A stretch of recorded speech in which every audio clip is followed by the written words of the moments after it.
మే 10వ తారీఖు హైదరాబాద్లో జరిగిన మోడీ గారి ప్రసంగంలోని కొన్ని ఆసక్తికరమైన సూచనలు సూత్రాలు దేశ ప్రజలకు అందించారు. అవి ఏమిటి అంటే ఫస్ట్ పాయింట్ వచ్చేసి గోల్డ్ని కంట్రోల్ చేయడం. అంటే గోల్డ్ మనం కంట్రోల్ చేయలేం అనుకోండి, గోల్డ్ కొనుగోలుని కంట్రోల్ చేయండి అని.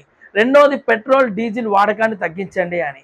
మూడవదిగా చెప్పుకోవాలంటే వంట నూనెలు ఒక 10% వాడకాన్ని తగ్గించండి అని. నాలుగవదిగా చెప్పుకోవాలంటే ఎలక్ట్రికల్ వాహనాలు వినియోగాన్ని పెంచండి అని.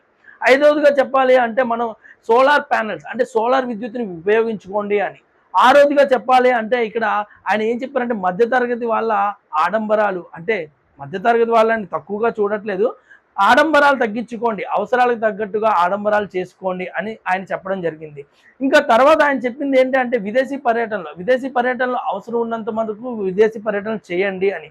ఎందుకంటే అది ఆర్థిక వ్యవస్థ మీద ఎంతో కొంత ప్రభావం చూపిస్తుంది అని ఆయన ఆలోచన. తర్వాత ఆయన ఏం సూచించారంటే రసాయన ఎరువుల వాడకాన్ని తగ్గించాలి అని. రసాయన ఎరువుల వాడకాన్ని తగ్గించి భూమిని రక్షించుకోవాలని ఆయన సూచించారు. తర్వాత ఆయన ఏం చెప్తున్నారు అంటే వర్క్ ఫ్రమ్ హోమ్ అంటే ఐటీ సెక్టర్లో ఎవరైతే పనిచేస్తున్నారో వాళ్ళు వర్క్ ఫ్రమ్ హోమ్ ఇంటి దగ్గర నుంచే పనిచేసే అవకాశాన్ని కల్పించుకోవాలి అని, అదేవిధంగా మీటింగ్స్ వర్చువల్గా చేసుకోవాలని ఆయన సూచించారు.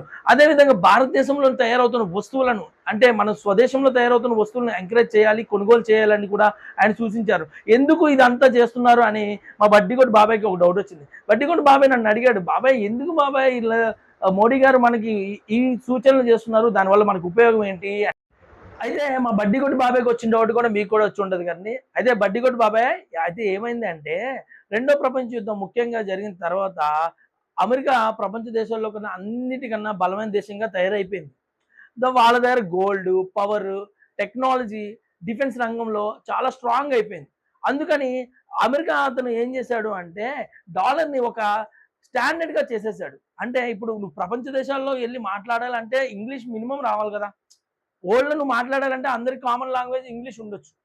అలాగే వరల్డ్ అంతా బిజినెస్ చేయాలంటే, ట్రేడ్ చేయాలి అంటే రూపాయి కావాలి. అది అమెరికా అతను ఏం చేశాడు అంటే ఒక డాలర్‌ని పెట్టాడు. ఆ డాలరే ప్రపంచ దేశాన్ని శాసిస్తుంది.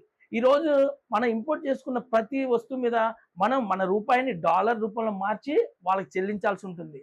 అందుకని డాలర్ అంత బలంగా తయారైంది. ఇక్కడ బడ్డిగొడ్డు బాబాయ్కి ఒక డౌట్ వచ్చిందండి, గోల్డ్ ఇండియాలో దొరుకుతుంది కదా, మనం మైనింగ్ చేసుకోవచ్చు కదా అని. అదే ఇండియాలో దొరికే గోల్డ్ చాలా తక్కువ పర్సెంటేజ్ లో ఉంటుంది. ఇంకోటి మైనింగ్ చేయడానికి కూడా ఇన్వెస్ట్మెంట్ ఎక్కువ అవుతుంది, అందుకే మనం ఇంపోర్ట్ చేసుకుంటున్నాం. ఇంకొకటి ఏంటంటే ప్రపంచంలో మనం వాడినంత గోల్డ్ ఇంకెవరూ వాడరు.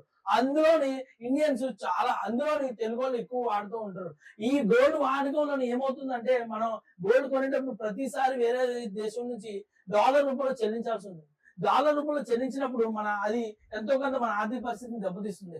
అందుకని గోల్డ్ ఒక 1 ఇయర్ వరకు కొనొద్దు అని మోడీ గారు సూచించారు. నెక్స్ట్ మనం చూడాల్సింది ఏంటంటే పెట్రోల్ డీజిల్ వాడకం తగ్గించండి అని. అంటే ఇండివిజువల్ కార్స్ ఆఫీసులకు వెళ్లే వాళ్ళకి కానీ ట్రాన్స్పోర్ట్ యూజ్ చేయమని, పబ్లిక్ ట్రాన్స్పోర్ట్స్ వాడడం వల్ల, మెట్రోస్ వాడడం వల్ల ట్రాఫిక్ కంట్రోల్ అవుతుంది.